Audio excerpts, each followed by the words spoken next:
in your quest for, I don't say your question for fatherhood, guys. I think a lot of us, it has taken us by surprise in terms of how we became fathers. But in being a new father,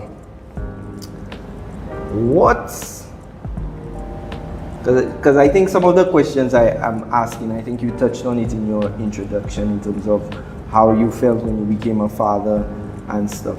What's one parenting skill you say you had to learn very quickly as a father? All right, so to kind of go back to that a little bit, you said about wanting to, so my wife and I, from the time that we met in 2016, and from the time we met, we started speaking about family. We wanted a family. That was an intentional thing. Around 2019, 2020, about a year before we got married, we said, hey, you know what? There was this really nice idea that we had where, okay, we don't yet have a baby, but we know we want our baby. And I always wanted a baby girl. Always wanted a baby girl.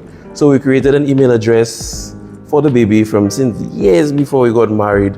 And sometimes when you're sitting down, when you're like, you just want something, you just kind of just pour into that baby, let her know how much you love her, what you're thinking about her, etc., etc.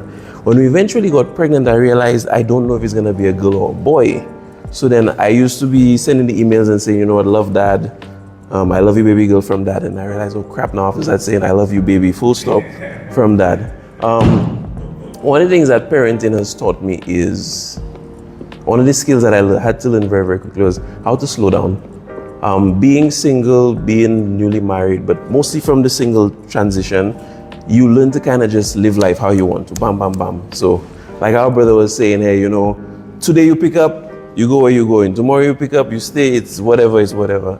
When it's fatherhood now, it's not to say you could just come from work and say, I go in and sleep.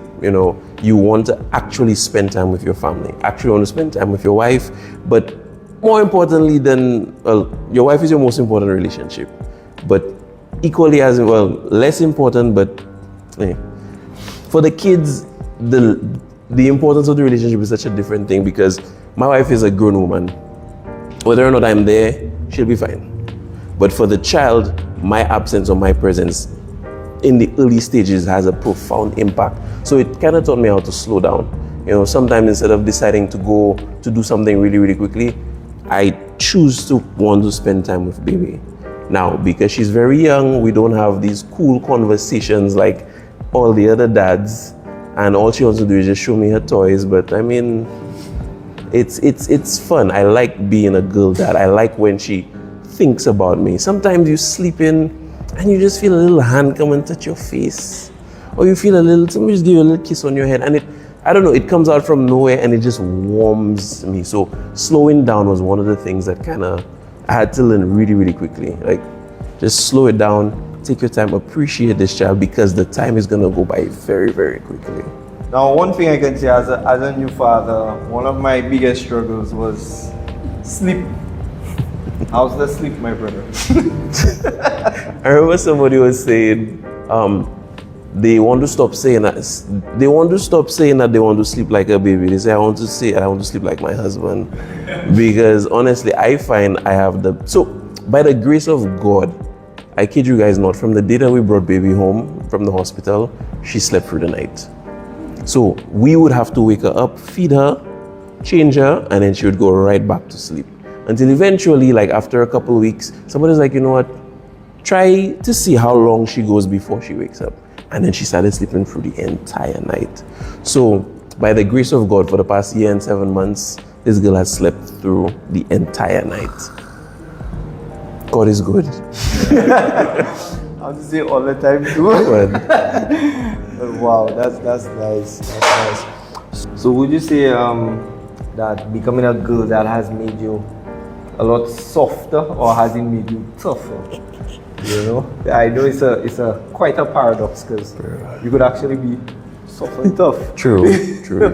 But how has it made you feel being a girl dad?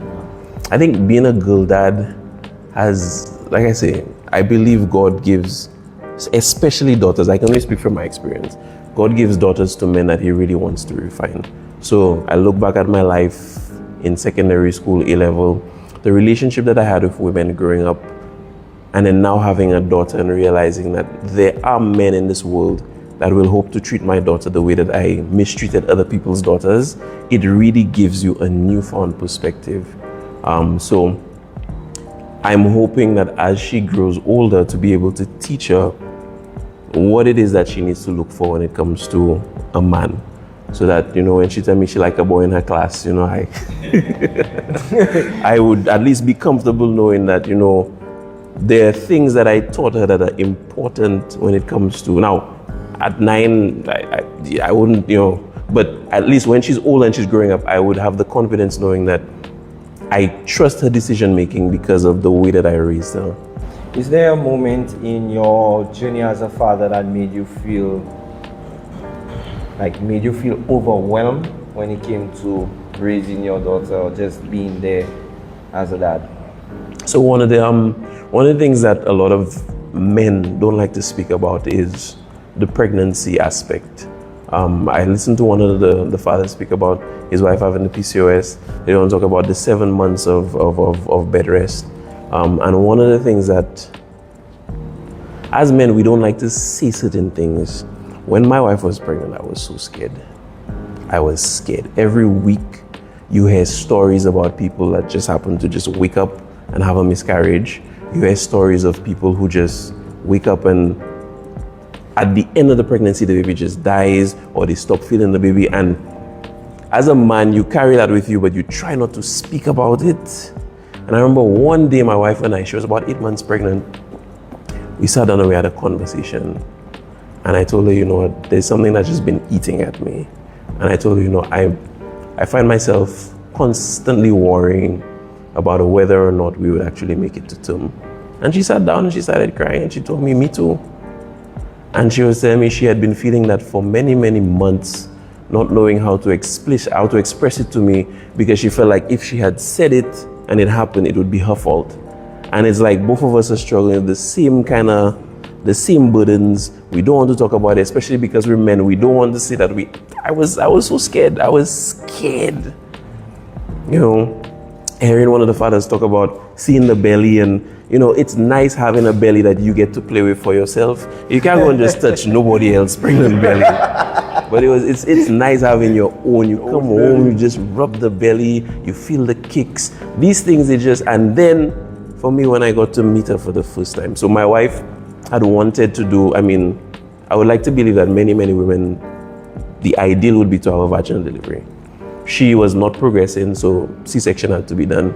And in her mind, she was like, you know, she felt like it kind of made her less than, I don't know how to explain it, but she kind of expressed that to me, that she felt like, you know, vaginal delivery is what makes a lady a woman, but she had a C-section. I'm just like, but you had a child, like, you had a whole child. The child grew for 9 months, like, and you had the child came out. So when I saw her for the first time, that was, words cannot express it.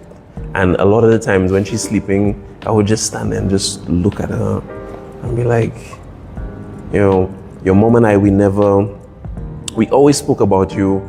We always imagined having you. We send you emails and stuff, but now that you're actually here, you know, sometimes I used to just sit down there and just smell her while she's sleeping.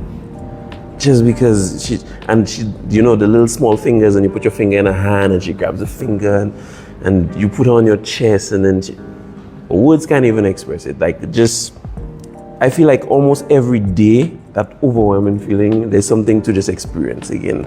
And